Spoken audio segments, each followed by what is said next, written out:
নমস্কাৰ ৰাইজ, ভালে আছেনে? আৰু আজি বতৰ দেখিছেনে? বতৰ একবাৰে গেলা বৰষুণ। যি কি নহওক, গেলা বৰষুণ হওক, গেলা ৰ'দ হওক, তথাপিও আমাৰ মানে পাকঘৰত সোমাবই লাগিব। তো সেইটোৰ কাৰণে মানে বৰষুণ হওক, ৰ'দ হওক, পাকঘৰত সোমাই গ'লো। আৰু এয়া হৈছে ৰাতিপুৱাৰ পৰিৱেশ, আৰু এয়া হৈছে পালেং শাক, আৰু এইফালে আছে ধনিয়া পাত। আৰু যিহেতুকে 7টা বজাৰ আগতে মই পাকঘৰত সোমাই মানে খানা পিনা ৰেডি কৰিব লাগিব। তাৰপিছত ছোৱালী যাব স্কুলত, আৰু এয়া পাকঘৰৰ অৱস্থা দেখিছেনে? তাৰ মানে ৰাতিপুৱাই বাচন টাচন ধুইছো, ধুই চাহ পানী খোৱা হৈ গ'ল আমাৰ।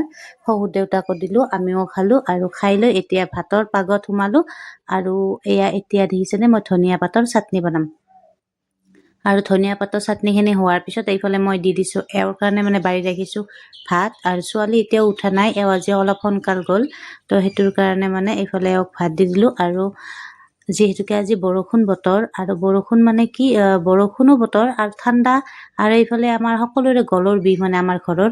তো সেইটোৰ কাৰণে ভাবিলো গৰম পানী বহাই দিওঁ। আৰু গৰম পানী বহোৱাৰ পিছত যিহেতুকে বাচন বৰ্তন ধুই ৰাখিছিলো, তো সেই বাচন বৰ্তনখিনি অলপ অলপ কৰি চিজিল কৰি আছো। আৰু ৰাতিপুৱাৰ পৰিৱেশটোতো জানেই, একদম মানে টাইম নাপায় আৰু।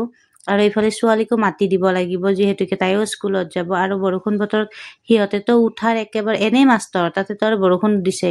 তো সেনেকুৱাকে মানে বাচনখিনি ধুই এইখিনি বাচনো মই চিজিল কৰি আছো। আৰু এইফালে গৰম পানীখিনি দি দিলো। আৰু এনেকুৱা বৰষুণত এনেকুৱা লাগে কোনোবাই ৰান্ধি বাঢ়ি পুৰা দিব, পুৰা আৰামছে খাম। নাই, সেই কপাল নাই, সেইবিলাক কপাল লৈ অহা নাই আমি। তো যি কি নহওক, সেইবিলাক দিন এৰি আহিছো। এতিয়া আৰু সেইবিলাক ভাবি লাভ নাই। এতিয়া আৰু ভাবি আৰু কি হ'ব, ভাবিলেই বহুত দুখ। যি কি বাদ দিয়ক এইবিলাক আৰু কথা।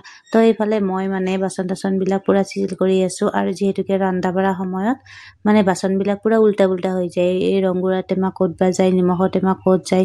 তো সেনেকুৱা চব আনডিচিপ্লিন হোৱাৰ পিছত মানে মোৰ যেতিয়া ৰন্ধা বঢ়া হয়, তাৰপিছত এনেকুৱাকে ধুনীয়া কৰি মই জাগাৰ বস্তু জাগাত ৰাখো, যাতে নেক্সট বাৰ মানে বিচাৰাৰ লগে লগে পাই যাওঁ। আৰু যিহেতুকে আজি স্কুলত টিফিন দিব লগা নাই, তো সেইটোৰ কাৰণে মানে ভাল। আৰু আজি যিহেতুকে শনিবাৰ, আৰু বেলেগ বাৰ হ'লেতো আৰু ইয়াত দেখিছেনে, চাহৰ কাপ, মানে মাটিৰ চাহৰ কাপ মানে আমাৰ আনিছিল। বঢ়িয়া লাগে মাটিৰ চাহৰ কাপত চাহ খাই। তো এনেকুৱা কৈয়ে মই ৰাতিপুৱাৰ মিনি ব্লগটো আজি দিলোঁ। আশা কৰোঁ আপোনালোক সকলোৱে ভালে পাব। ইয়াৰ আগৰ ফুল উঠা ভিডিঅ'টো মই দিছিলোঁ, আপোনালোক সকলোৱে মৰম দিছে।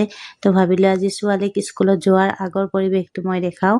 তো সেইটো কাৰণে ভিডিঅ'টো মানে ষ্টাৰ্ট কৰিলোঁ। আৰু এতিয়া মই ছোৱালীক মাতিবলৈ যাওঁ। আৰু ইয়াত দেখিছেনে, চাহপাত আছিল মানে আগৰে, তো পেকেটটো বৈয়ামটো মানে আধা শেষ হৈছে। তো সেইটো কাৰণে পেকেটত যিখিনি আছিল সেইখিনিয়ে ভৰাই দিলোঁ। আৰু ৰাতিপুৱা ভিডিঅ' বনোৱা সময় মানে বহুত কমেই পোৱা যায়, তাৰ মাজেদি মই ভিডিঅ'টো বনালোঁ। আৰু এতিয়া মোৰ গোটেইখিনি মানে এইফালে ঠিক ঠাক হোৱাৰ পিছত এও ভাত খাই গ'ল। আৰু এতিয়া মই বাচনখিনি ধুই ল'ম। আৰু বাচনখিনি ধুই যিহেতুকে পাকঘৰৰ কাম টুক টাক কৰি মোৰ আৰু সেইফালে ছোৱালীক মাতিবলৈ যাব আছে। কিন্তু আজি মই ছোৱালী স্কুলত যোৱা ভিডিঅ'টো বাৰু এতিয়া নিদিওঁ, বহুত দীঘলীয়া হৈ যাব। তো সেইটোৰ কাৰণে ভিডিঅ'টো মানে কি কৰিলোঁ, আৰু এইফালে বাচন বৰ্তন মই ধুই আছোঁ। ৰ'ব, বাচন মানে কি, আৰু ৰাতিপুৱাৰ কাম বুলি ক'লেতো জানেই আৰু কিমান দৌৰা-দৌৰি থাকে। আৰু যিহেতুকে এইফালে মোৰ ছোৱালীকো এতিয়া মাতিব হ'ব, আৰু এতিয়া 7টা বজাৰ আগৰ পৰিৱেশ এয়া। আৰু এইফালে বাচনখিনি ধুই আৰু অলপ পিছত মানে পাকত সোমাবৰ হ'বহি। আৰু সেয়া ৰাতিপুৱাৰ সাজ হ'ল, আৰু দুপৰীয়াৰ সাজ আছে।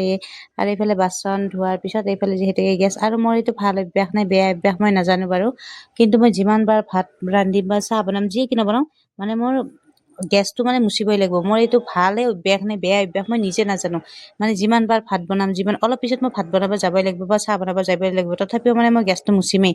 আৰু মানে মোৰ এইটো কি অভ্যাস মই নিজে নাজানো। যি কি নহওক, মোৰ আজিৰ মিনি ব্লগটো ইমানখিনি আছিল। যদি ভিডিঅ'টো ভাল পালে তেতিয়াহ'লে লাইক, কমেণ্টৰ লগত এটা শ্বেয়াৰ কৰি দিবলৈও নাপাহৰিব। ধন্যবাদ।